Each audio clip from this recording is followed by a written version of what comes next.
Oui, bonjour. Donc du coup, je vais vous présenter Gather, une spécification que nous avons imaginée pour améliorer la vie de nos développeurs chez Dailymotion. Donc avant de rentrer dans le détail, quelques chiffres sur le département engineering chez Daily. Donc aujourd'hui, nous sommes plus de 80 ingénieurs répartis dans une dizaine d'équipes. On travaille sur plus de 500 repositories Git, sur à peu près 30 langages différents, sans compter les versions, etc. Aujourd'hui, la majorité de notre codebase est réalisée en PHP, en JS, en Python et en Golang.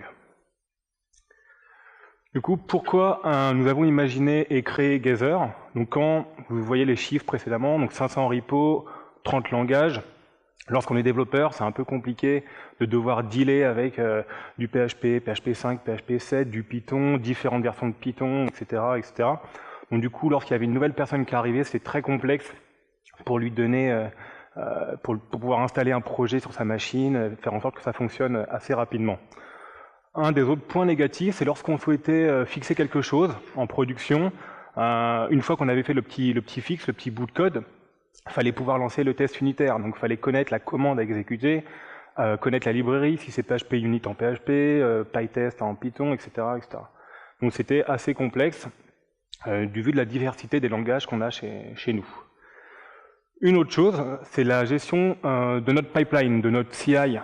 Du coup, lorsqu'on avait énormément de projets, avoir quelque chose de cohérent et de maintenable, ça devenait de plus en plus compliqué. Donc tout ça, ça fait en sorte que l'expérience de nos développeurs et nos développeuses s'est dégradée au fil du temps. Et donc du coup, nous avons un peu imaginé une petite solution qu'on a appelée Gather pour améliorer tout ça. Donc Gather, c'est quoi? C'est une spec, c'est pas un outil, c'est pas une lib. Il y a deux choses primordiales. La première, c'est Docker. C'est-à-dire, au lieu d'avoir Docker devient du coup le seul prérequis sur le laptop du développeur et de la développeuse. Pas de PHP installé, pas de Python, etc. Juste Docker. Et la deuxième chose, c'est l'utilisation d'un makefile pour lancer les tâches communes. Donc, lorsque vous voulez tester le check-style de votre code, vous n'avez pas à connaître la commande exacte de ESLint, de peu importe l'outil et du langage que vous utilisez. Vous avez juste à connaître make check-style. Si vous voulez lancer les tests, pareil, on a figé l'interface, donc c'est make test. Et derrière, ça va aller appeler le bon outil et le lancer. Donc du coup, ce makefile, il va comporter 4 règles principales. Donc make check-style pour le check-style, les tests make test, assez simple. La complexité du code sera gérée avec make complexité. Pour lancer l'app, make run, assez simple. Et pour les projets qui ont un peu plus de tests, du coup, on peut faire make test functional, make test unit et make test integration. Donc c'est juste les seules commandes à connaître lorsqu'on arrive sur un projet. Dans le détail, comment ça marche, donc la prise d'exemple pour le make check style. Derrière, tout ça doit être runné, doit être wrappé dans un Docker pour faire en sorte que on respecte la seule dépendance sur le laptop de l'ingénieur. Mais après, libre aux développeurs et aux développeuses des projets d'utiliser la librairie qu'ils veulent. S'ils veulent utiliser PyLint pour du Python ou whatever, ils sont libres d'utiliser ce qu'ils ont envie d'utiliser. Concernant la CI, une fois qu'on a figé nos différents goals, il est beaucoup plus simple de factoriser du coup nos pipelines. Donc en l'occurrence là, l'exemple sur Jenkins.